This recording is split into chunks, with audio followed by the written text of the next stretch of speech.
Živijo! Jaz vas prav lepo pozdravljam in upam, da me spremljate, da sledite, dajte kakšne lajke, če že ne komentirate, toliko, da bom vedela, nadaljujemo z izzivi še v naslednji teden ali bomo zaključili pri številki 7. Skratka, danes je petek in upam, da boste po tem izzivu šli lahko še kam ven žurati in uživati tako samski kakor pari. Predvsem pa bi rada, da danes majčkeno pomislite, zakaj ste s to osebo, s katero ste, oziroma zakaj si želite nekoga, ki si ga želite. Se pravi, pari boste imeli za izziv, da si napišete seznam stvari, pa res dajte si napisati, ker je to ena drugačna naravnanost, kakor če samo razmišljamo. Skratka, napišite si stvari, zaradi česar ljubite svojega partnerja, zaradi česar ste se odločili z njim vztrajati, ker to so pravzaprav tiste stvari, ki nas peljejo naprej takrat, ko je hudo. Tako da to je super vaja in mislim, da se res splača vzeti čas za njo.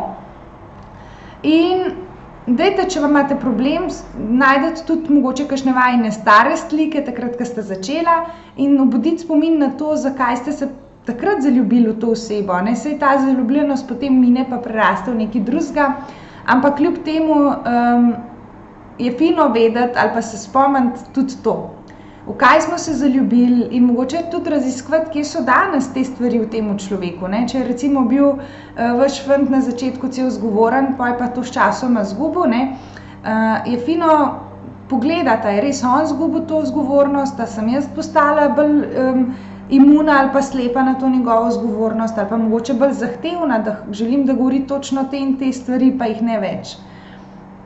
Na drugi strani pa samski, boste pa napisali seznam stvari, ki jih želite od svojega idealnega partnerja.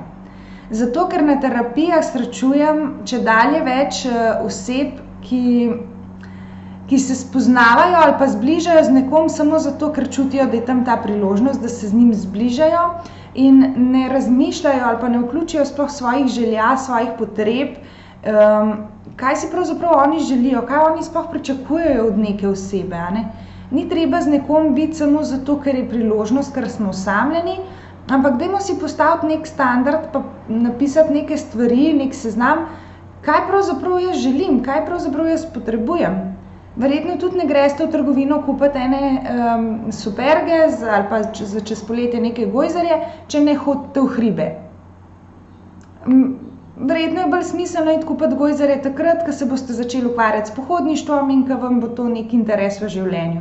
In pravzaprav je podobno tudi z našo izbiro partnerjev. Eno je čista fizična privlačnost, ki nas kar zbliža, ker nimamo kaj pri temu dosti vplivati, ampak kljub temu je pa fino imeti v mislih tudi to, kaj pravzaprav si želimo, kaj so pravzaprav ne toliko, kakšen je ta partner, ampak kaj so pravzaprav naše potrebe. Ker če bomo vedeli, kakšnega partnerja si želimo, kaj nam pravzaprav naj bi on prinesel v življenje, bomo tudi se zavedali tega, kakšne so naše potrebe in kaj pravzaprav tisto, kar mi rabimo. Tako, zdaj pa jaz vam želim, da pridno delate, da si pridno spišete tele sezname, da boste super zadovoljni z rezultati in se slišimo spet jutri. Lep dan, živjo!